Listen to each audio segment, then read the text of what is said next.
आज से पवित्र सावन महीने की शुरुआत। शिव भक्तों में बाबा के दर्शन का उत्साह। मैदान से पहाड़ तक गूंज रहे महादेव के जयकारे। कांवड़ यात्रा के लिए देश भर में तैयारियां पूरी। 2 साल कांवड़ियों को सावन में भोले के दर्शन का मौका मिलेगा। भारी संख्या कांवड़ियों के आने का अनुमान। राजधानी दिल्ली और इसकी सीमा से जुड़े राज्यों के प्रशासन और पुलिस ने भी पूरी तैयारी कर ली है। दिल्ली से लेकर गाजियाबाद और कांवड़ रास्ते में आने वाले सभी जगहों पर सुरक्षा के पुख्ता इंतजाम। उत्तर प्रदेश में सीएम योगी के निर्देश के बाद प्रशासन सख्त। कांवड़ यात्रा के रूट में नहीं बिकेगा मीट। रास्ते में प्राथमिक चिकित्सा और रोशनी की व्यवस्था की गई। यात्रा में हथियारों पर प्रतिबंध। नोएडा में कांवड़ यात्रा के रास्ते में मांस मीट की दुकानों पर नजर रखने के लिए ड्रोन से मदद ली जा रही है। प्रशासन ने मुख्यमंत्री योगी आदित्यनाथ के निर्देश के अनुसार की है तैयारी। मेरठ में शराब की दुकानों को कांवड़ यात्रा देखते हुए प्रशासन ने ढक दिया गया और मीट की दुकानों पर भी त्रिपाल लगा दिया गया ताकि कांवड़ियां दुकानें न आए। बरेली में भी प्रशासन ने चलाया विशेष अभियान। मेयर उमेश गौतम ने कहा कि सावन के पूरे महीने नगर निगम के क्षेत्र में बंद रहेगी मीट की दुकानें। सहारनपुर में भी प्रशासन ने की तैयारी। मीट दुकानदारों के साथ बैठक कर बनाई सहमति। मांस मछली की दुकानें बंद रखकर प्रशासन का पूर्ण सहयोग करेंगे दुकानदार। अलीगढ़ में भी कारोबारी मीट की दुकानें रखेंगे बंद। प्रशासन के आदेश के बाद किया गया फैसला। सरवर चिश्ती के बेटे आदिल चिश्ती का बेहद शर्मनाक बयान। हिंदू देवताओं के वजूद को लेकर उठाए सवाल। आदिल चिश्ती का भड़काऊ बयान। भगवान विष्णु हनुमान जी पर की शर्मनाक टिप्पणी। भगवान गणेश को लेकर भी की भद्दी टिप्पणी। आदिल चिश्ती के बयान पर संतों में भारी आक्रोश। चक्रपाणी महाराज ने कहा कि हिंदुओं को उकसाने के लिए देवी देवताओं का अपमान कर रहा है।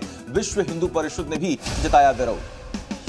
कानपुर हिंसा में बड़ा खुलासा। हिंसा के लिए दंगाइयों को मिले थे पैसे। कानपुर हिंसा में एसआईटी ने दाखिल की केस डायरी। केस डायरी में कहा गया है कि पथराव करने वालों को मिले थे पैसे। पत्थरबाजों को 500, पेट्रोल पंप फेंकने वालों को दिए गए 5000 रुपए। एसआईटी ने बताया कि पकड़े जाने पर बदमाशों को मुफ्त कानूनी मदद का दिया गया था भरोसा। केस डायरी में बताया गया है कि उपद्रवियों को हिंसा के लिए 7 से 9 दिन की ट्रेनिंग दी गई। 3 जून को हुई कानपुर हिंसा में अब तक 60 से ज्यादा लोगों को गिरफ्तार किया जा चुका है। संसद के दोनों सदन लोकसभा और राज्यसभा में शब्दों के इस्तेमाल को लेकर नई गाइडलाइन जारी कर दी गई है। लोकसभा सचिवालय ने असंसदीय शब्द 2021 की लिस्ट तैयार की है।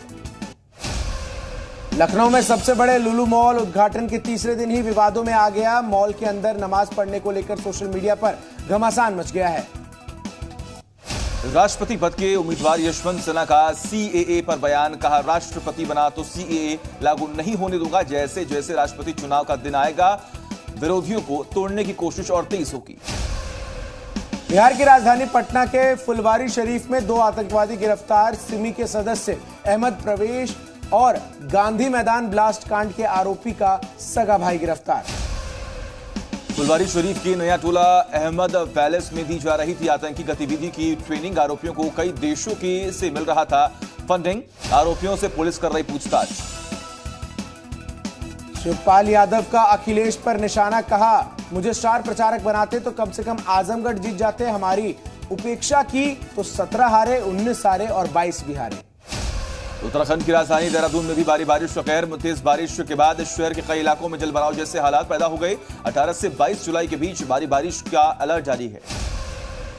देहरादून के रायवाला में सैलाब में 2 सगी बहनें बही। एक बच्ची का शव बरामद जबकि दूसरी बच्ची की तलाश एसडीआरएफ कर रही है। हादसे के वक्त दोनों बच्चियां घर के बाहर खेल रही थी। रुड़की में बारिश ने खोली नगर निगम के इंतजामों की पोल। कई इलाकों में बाढ़ जैसे हालात बन गए। पहली बारिश से ही शहर में भरा पानी। उत्तरकाशी में उफान पर भागीरथी। भागीरथी के किनारे बने घाट जलमग्न हुए। बारिश और भूस्खलन के चलते जिले के 9 लिंक मार्ग बंद। गुजरात में भारी बारिश ने मचाई तबाही। पिछले 24 घंटे में 14 लोगों की मौत हुई। सौराष्ट्र, डांग, नवासरी, तापी जैसे जिलों में रेड अलर्ट जारी कर दिया गया। महाराष्ट्र के कई जिलों में अगले 24 घंटे में भारी बारिश की संभावना। पालघर, पुणे, नासिक और सतारा में रेड अलर्ट जारी। ठाणे में बाढ़ के हालात। कर्नाटक में अब तक बाढ़ की वजह से 32 लोगों की मौत, 34 लोग घायल। बाढ़ में फंसे 300 लोगों का किया गया रेस्क्यू। ज्ञानवापी मामले में वाराणसी जिला कोर्ट में आज फिर होगी सुनवाई। कल हिंदू पक्ष ने दिया था जवाब। श्रीलंका में फील्ड मार्शल और पूर्व आर्मी कमांडर शरथ फोनेस्का ने सुरक्षा बलों से की अपील। कहा असंवैधानिक और गैर कानूनी आदेशों का पालन न करें। ब्रिटेन के नए प्रधानमंत्री की रेस में भारतीय मूल के ऋषि सुनक ने कंजर्वेटिव पार्टी में बनाई बढ़त। एलिमिनेशन राउंड में मिले 88 वोट। दूसरे नंबर पर पेनी मॉर्डेंट हैं, जिन्हें 67 वोट मिले हैं। अग्नि में ऊर्जा संकट ने बढ़ाई लोगों की परेशानी। महंगाई की वजह से बिगड़े हालात। सरकार ने जैसे गैस के निर्यात पर लगाया बैन। ईरान में हिजाब के खिलाफ सड़कों पर महिलाओं का प्रदर्शन। सख्त नियमों के खिलाफ उतरी महिलाएं, पर्दा हटाने के लिए लगाए नारे। श्रीलंका में जोरदार प्रदर्शन के बीच बड़ी संख्या में प्रदर्शनकारी पीएम दफ्तर में घुसे। पीएम दफ्तर पर प्रदर्शनकारियों का कब्जा।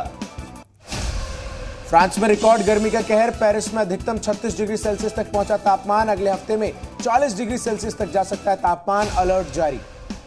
श्रीलंका में आक्रोश की आग। कोलंबो में फ्लावर रोड स्थित पीएम ऑफिस पर प्रदर्शनकारियों का कब्जा कर लिया गया।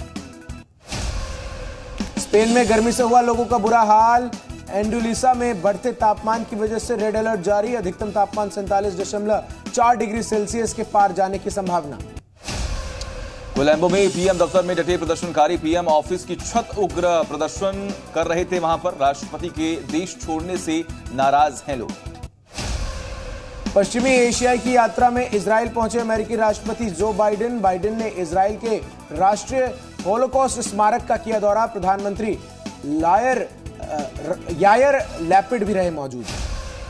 कोलंबो में पीएम दफ्तर का सुरक्षा घेरा तोड़कर घुसे प्रदर्शनकारी। बैरिकेड से तोड़कर पीएमओ में घुसे प्रदर्शनकारी। दक्षिण पश्चिम फ्रांस के जंगलों में लगी भीषण आग। आग बुझाने में जुटे करीब 600 फायर फाइटर्स। सामने आया धुएं का गुबार। 700 से ज्यादा हेक्टेयर में जंगल में लगी है आग। पीएम दफ्तर में प्रदर्शनकारियों ने लहराया श्रीलंका का झंडा। पीएम दफ्तर के बाहर हिंसक झड़प में 30 प्रदर्शनकारी हुए घायल।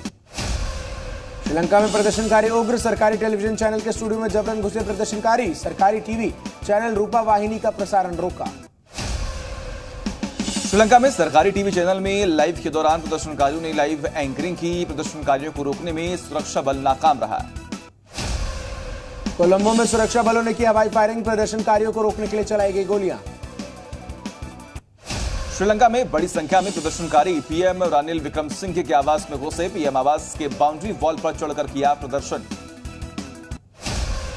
श्रीलंका के प्रधानमंत्री आवास के बाहर प्रदर्शनकारियों का हल्ला बोल। सुरक्षा बलों ने प्रदर्शनकारियों पर किया लाठीचार्ज। आंसू गैस के गोले भी दागे।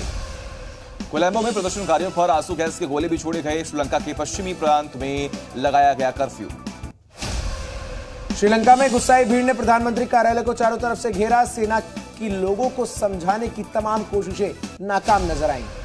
प्रदर्शनकारियों ने पीएम ऑफिस के बाहर बैरिकेड तोड़ी। प्रदर्शनकारियों ने कहा रानिल विक्रमसिंघे एक नाकामयाब प्रधानमंत्री हैं।